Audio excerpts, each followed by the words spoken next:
তাল দিয়ে দারুণ মজাদার নরম তুলতুলে মালপোয়া পিঠার রেসিপি অনেকেই জানেন অথবা অনেকেই জানেন না।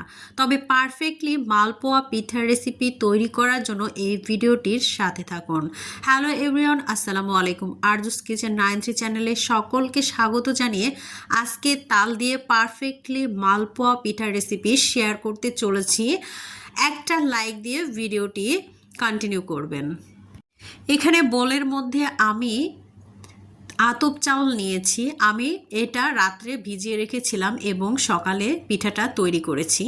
তবে সারা রাত ভিজিয়ে রাখলে পিঠাটা অনেক সুন্দর হয়। এই চালগুলোকে সারা রাত ভেজানোর পরে আমি ছাকনা দিয়ে ছেঁকে নিয়েছিলাম। আবারও ভালোভাবে ধুয়ে আমি ব্লেন্ডারে ব্লেন্ড করে নেব। দেখুন, পরিষ্কার পানি দিয়ে ভালোভাবে ধুয়ে নিয়ে ফিরে আসছি। আবারও পানি দিয়ে কষলিয়ে আবারও ধুয়ে নিচ্ছি। বারবার পানি বদলিয়ে আমি ধুয়ে নিচ্ছি। এরপরে ব্লেন্ডার জারে আমি চালগুলো নিয়ে নিচ্ছি। নেওয়ার পরে ভালোভাবে পেস্ট করে নিয়ে ফিরে আসছি। আপনারা চাইলে পাটাতে বেটেও কিন্তু এই পিঠাটা তৈরি করে নিতে পারেন, কিংবা চাউলের যদি গুঁড়ি থাকে তাও কিন্তু এই পিঠাটা পারফেক্টলি তৈরি করে নিতে পারবেন।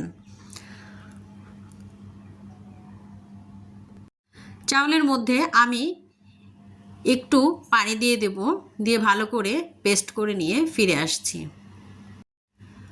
মিহিভাবে পেস্ট করে নেওয়া হয়ে গিয়েছে। আমি এখানে একটা বোল নিলাম আর বোলের ভেতরে আমি পেস্ট করে নেওয়া চাউলের গুঁড়িগুলো ঢেলে দিচ্ছি। দেখুন কতটা পারফেক্টলি আমার চাউলের গুঁড়িগুলো রেডি হয়ে গিয়েছে। এখানে দিয়ে দেব স্বাদ মতো লবণ। বেশি কিছু উপকরণ কিন্তু এই পিঠা রেসিপিতে দরকার হয় না। এখানে দিয়ে দিচ্ছি চিনি। আপনারা চিনির পরিমাণটা কম বেশি করে নিতে পারেন, তবে আমার পিঠা অনুযায়ী আমি চিনিটা দিয়ে নিয়েছি। এরপরে একটু নেড়েচেড়ে চিনিটা একটু গলিয়ে নেব। এরপরে দিয়ে দিচ্ছি পাকা তাল। পাকা তাল দিয়ে এই মালপোয়া পিঠা রেসিপিটি এতটাই দারুণ হয়, নরম তুলতুলে হয় এই পিঠা রেসিপিটি। যাকে খাওয়াবেন সেই কিন্তু প্রশংসা করতে বাধ্য। পিঠার জন্য আমি তালগুলো এখানে দিয়ে দিলাম আর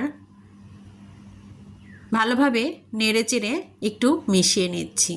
বেশি কিছুর প্রয়োজন হয় না। এখানে আমি দিয়ে দিচ্ছি অল্প পরিমাণে ময়দা। এতে করে পিঠাটা একটু সফট নরম হয় আর একটু ভালোভাবে ফুলে ওঠে। ভালোভাবে মিশিয়ে নিচ্ছি।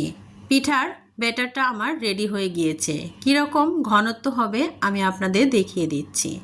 ঠিক এরকম ঘনত্ব হবে। আর হাতার গায়ে আমি দেখিয়ে দিচ্ছি কীরকম পুরুত্বটা হবে। ঠিক এরকম করেই আটার ব্যাটারটা রেডি করতে হয়। চুলায় একটা কড়াই বসিয়ে দিয়েছি আর অলরেডি তেলটাও গরম করে নিয়েছি। তবে এই পিঠা রেসিপি তৈরি করার সময় প্রথম পিঠাটা কিন্তু একটু ভালো হয় না, কিন্তু পরবর্তীতে পিঠাগুলো ভালো হয়। কারণ হচ্ছে তেলের গরমটা বোঝা যায় না প্রথমে। যাই হোক, আমি পিঠাগুলো এক এক করে ভেজে নিচ্ছি। দেখতে থাকুন। পিঠাগুলো কিন্তু পারফেক্টলি আমার তৈরি হয়ে গিয়েছিল। প্রথম পিঠাটা অল্প ফুলেছে, পরবর্তী পিঠাগুলো আমার ভালোভাবে ফুলে উঠেছিল। তবে ভিডিও দেখতে দেখতে যারা এ পর্যন্ত চলে এসেছেন, একটা লাইক দিতে ভুলে গেছেন, অবশ্যই একটা লাইক দিয়ে পুরো ভিডিওটি দেখার অনুরোধ রইল। নতুন বন্ধুরা যারা অলরেডি আমার চ্যানেলে চলে এসেছেন, অবশ্যই চ্যানেলটি সাবস্ক্রাইব করে দিয়ে পাশে থাকা বেল বাটনটি অন করে রাখবেন। তাহলে আমার নিত্য নতুন ইউনিক রেসিপিগুলো পৌঁছে যাবে সবার আগে আপনাদের কাছে। আর সময় সুযোগ বুঝে আপনারা দেখে নিতে পারবেন। আমার এই চ্যানেলে অনেক ভিডিও আপলোড করা আছে।